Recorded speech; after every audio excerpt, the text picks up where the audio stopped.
कि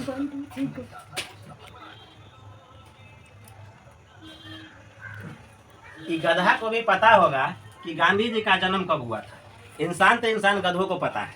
ठीक है, जानते हैं, देखते हैं क्या है। गांधी जी का जन्म 2 अक्टूबर 1869 को हुआ है, ऐसा हम सभी जानते हैं। और गांधी जी के जन्मदिन के रूप में हम मनाते हैं अहिंसा दिवस। क्या मनाते हैं? अहिंसक दिवस के रूप में मनाते हैं गांधी जी को। और गांधी जी के मृत्यु के रूप में हम लोग क्या मनाते हैं? शहीद दिवस को। खैर, देखते हैं क्या गांधी जी का जन्म कब हुआ था। गांधी जी के बारे में चर्चा कर लेता हूँ। ठीक है, तो आइए जानते हैं। गांधी जी का जन्म हुआ था 2 अक्टूबर 1869 को हुआ था। कहाँ हुआ था? तो ये उनका जन्म स्थान है पोरबंदर, गुजरात राज्य में पड़ता है। पोरबंदर होता है जहाँ पानी की जहाज आके रुकता है, उसे पोरबंदर कहा जाता है। अब आते हैं पोरबंदर। अब कहते हैं उनकी माता का नाम पुतलीबाई, माता के नाम पुतलीबाई थी, और पिता का नाम करमचंद गांधी। गांधी जी के पिता का नाम क्या थे? करमचंद गांधी। और गांधी जी का बचपन का नाम क्या था? तो गांधी जी का बचपन का नाम मोहनदास। और एक चीज इसमें और जानते हैं गांधी जी का, इसके बाद क्या है, तो बचपन का नाम मोहनदास था गांधी जी का। अब आते हैं तो गांधी जी का शादी। देखिए, गांधी जी का शादी तो जन्म हुआ 69 में, शादी हुआ 82 में। मात्र 13 साल। कितना साल? 13 वर्ष। 13 वर्ष में क्या हुआ था? गांधी जी का शादी। आइए देखिए ना, कितना होशियार थे गांधी जी। 13 साल, पत्नी मिली 14 साल। देख रहे हैं? तो क्या है कि गांधी जी का क्या मिले? पत्नी मिली थी। कौन? पत्नी के रूप में जो लड़की आई उनका नाम क्या था? कस्तूरबा। तो गांधी जी से शादी हुआ तो नाम कार जोड़ दिया गांधी, कस्तूरबा गांधी बन गई। आई के बाद देखिए कितना होशियार थे, राजा महाराजा रहे होंगे। सुनते हैं तो चलते हैं, हम भी तो सुन ले बात बोलते हैं। तो चले गए पढ़ने। कहाँ चले? पढ़ने चले शादी के बाद। कब चले थे? तो शादी के बाद पढ़ने गए थे इंग्लैंड 1983 में। कब गए थे? 1983 में। अभी के लोग कहता है शादी करेंगे तब जाएंगे काम करे, अब वो कहते हैं शादी कर लिए तब जाते हैं पढ़ने। देख रहे हैं? आगे आते हैं तो अब कहता है वापस। कई के बाद गांधी जी इंग्लैंड चले गए, कुछ दिन वहाँ पढ़ाई की, वहाँ से आ गए रिटर्न, और वापस आए दक्षिण अफ्रीका। और दक्षिण अफ्रीका में गांधी जी ने क्या किया? स्थापना कर दिया फिनो फॉर्म की। यह फिनो फॉर्म क्या था? गोरा काला भेद मिटाओ। तो गोरे काले का भेद मिटाने के लिए फिनो फॉर्म की स्थापना किया। अब यह फिनो फॉर्म काफी सक्सेस रहा, क्योंकि दक्षिण अफ्रीका में तो खाली मुझौसे लोग होता है।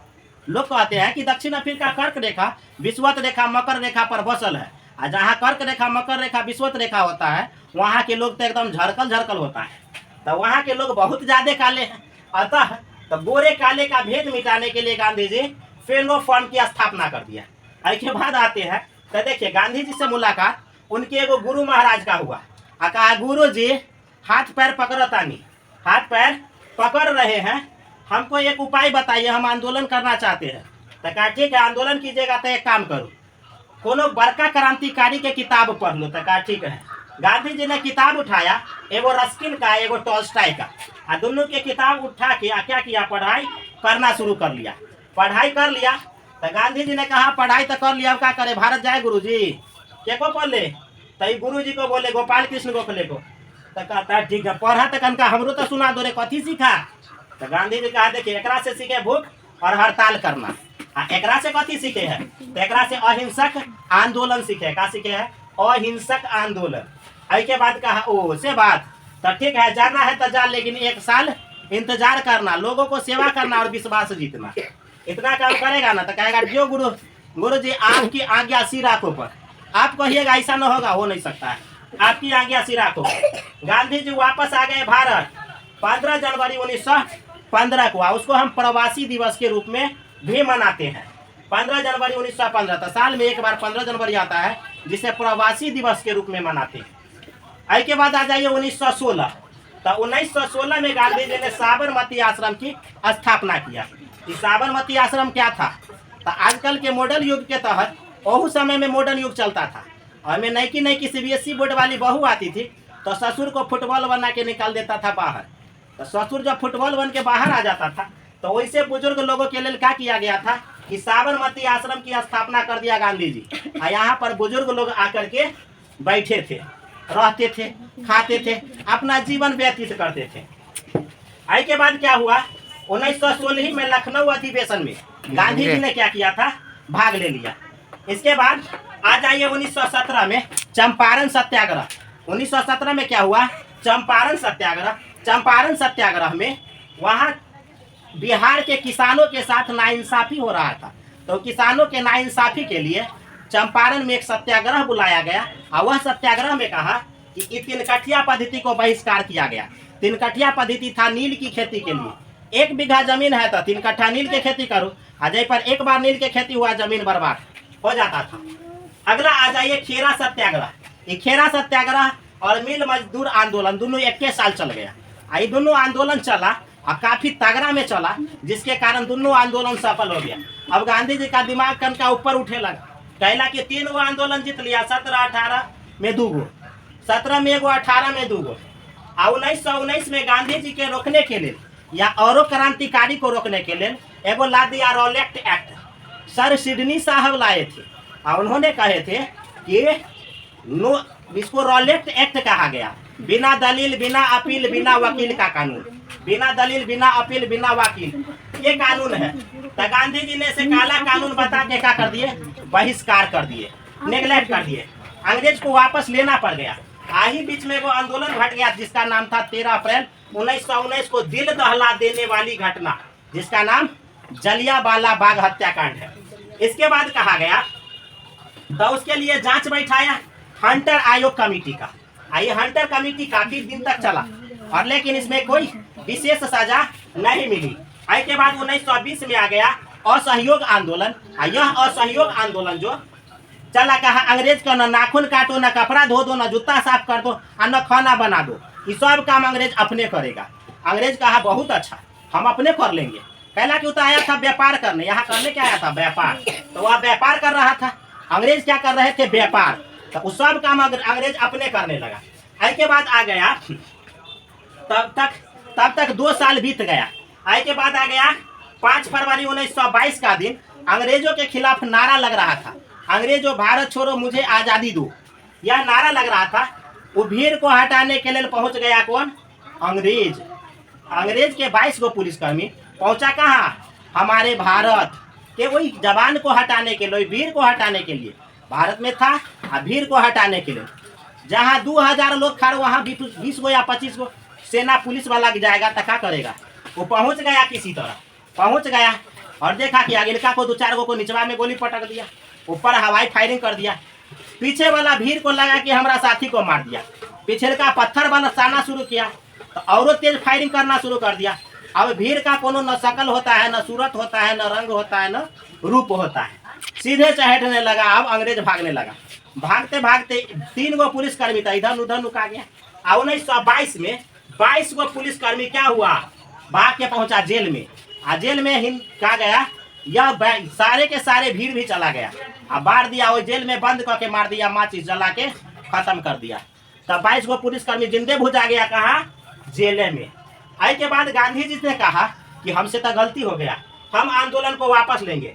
तब 12 फरवरी 1922 को गांधी जी आंदोलन को वापस लिए। अब जे भीड़ अंग्रेज से लड़ रहा था वो भीड़ गांधी जी से लड़ने लगा। अब कहा अंग्रेज की तो नहला पर तहला हो गया, चलिए अब दोबारा शुरू करते हैं। अब बुढ़ाऊ को गिरफ्तार करते हैं, अब बूढ़ा बाबा को गिरफ्तार करके जेल में ठूस देते हैं। तब बूढ़ा जी को ले आया कहाँ, जेल में, बंद कर दिया, सुना दिया 6 वर्ष का सजा, 6 साल का। गांधी जी पड़ गए बीमार, का कर लिए नाटक आराम से 2 दिन 3 दिन तक, यानी ना पानी पीते थे ना खाना खाते थे। जो खाना खिलाने जाते थे ओकरा मुँहे पर उल्टी कर देते थे। अब क्या हुआ, ऐसा कंडीशन में न उनके पास कोई जाते थे न उनको कोई खाना देना चाहते थे। ये बात अंग्रेज को सीनियर अधिकारी को पता चला, कहा अरे बुढ़ऊ को आजाद करो। तो रात के अंधेरे में गांधी जी को बोरा में लपेट के कहा जाओ बुढ़ऊ जाओ, भागो भागो भागो, भगा दिया। गांधी जी भागे एक्टिवेट दक्षिण भारत और वहाँ से 6 साल रहने के बाद वहाँ के प्लेग नामक बीमारी के लोगों को इलाज कर रहा था और वहाँ क्या कर उनकी सेवा करते करते 6 साल के बाद वापस आए। 6 अप्रैल 1930 को ला दिया फिर से सविनय अवज्ञा आंदोलन। इस समय भारत का गवर्नर इरविन हो गया था। अब क्या है, 1930 में प्रथम गोलमेज सम्मेलन हुआ और गोलमेज सम्मेलन 1931 में द्वितीय गोलमेज सम्मेलन हुआ। द्वितीय गोलमेज सम्मेलन में कहा गया, द्वितीय गोलमेज सम्मेलन में कि गांधी जी को अब क्या चाहिए। गांधी जी कहा कि हमको आजादी चाहिए और कुछ नहीं चाहिए। लेकिन गोलमेज सम्मेलन में, तो प्रथम गोलमेज सम्मेलन में गांधी जी को न्योता आया ब्रिटेन से, जाइए लंदन इंग्लैंड जाइए, वहां से भोज खा के आइएगा पूरी जलेबी के। गया लेकिन वहां तो गांधी जी न गया। गांधी जी किसको भेज दिया? राजेंद्र प्रसाद भीमराव अम्बेडकर को। ये तो वह बात हो गया कि शादी है लड़का की, इंतजार कर रहा है बेटी वाला लड़की सब, किसका? गांव वाला सब कर रहा है लड़का के इंतजार कि अब लड़का आएगा तो शादी होगा, बाराती को भोज खिलाएंगे, सबको स्वागत होगा। यहाँ तक पहुंच गया कौन? लड़का के जगह पर लड़का के भाई। अब क्या हुआ? जहाँ पर लड़के नहीं पूछे, लड़का के शादी में लड़के छूट गया, तब तो वहाँ पर फायदा बाराती को हो जाएगा। किसको फायदा होगा? बाराती को। बाराती फायदा उठा लेगा। तो वही काम हो गया। क्या हुआ? गांधी जी पहुंच गए, न पहुंचे, वहां पहुंच कौन गए? राजेंद्र प्रसाद भीमराव अम्बेडकर। तो यहाँ इरविन को वहां के राजा बहुत ज्यादा क्या कहे, बात कहे थे। दोबारा गोलमेज सम्मेलन में पुनः बुलाया गया। गांधी जी वहां गए, क्या इरविन को बात कहे थे। तो इरविन को कहा कि मेरा कैदी को आजाद कीजिएगा तो हम चले जाएंगे। तो कहा ठीक है, सब कैदी को। तो उसने लिख के दे दिया, लिखित, आपके राजनीतिक कैदी को हम आजाद करते हैं। लिख के दे दिया। ये तीनों कौन था? तो ये तीनों पर आपका आतंकवादी का केस था। अतः इसको क्या किया? गांधी जी गए 23 मार्च 1931 को क्या हुआ? गांधी जी को लगा दिए फांसी। तो इस तरह से गांधी जी ने फांसी, गांधी जी गए उधर, आई तीन को फांसी दे दिया 23 मार्च 1931 को, भगत सिंह, राजगुरु और सुखदेव को। इससे दिन क्या हो गया? अब पूरी तरह से लगा देश में सन्नाटा पुनः पसर गया था। तो इसकी आगे हम अगले वीडियो में बात करेंगे। आज के लिए इतना ही। जय हिंद।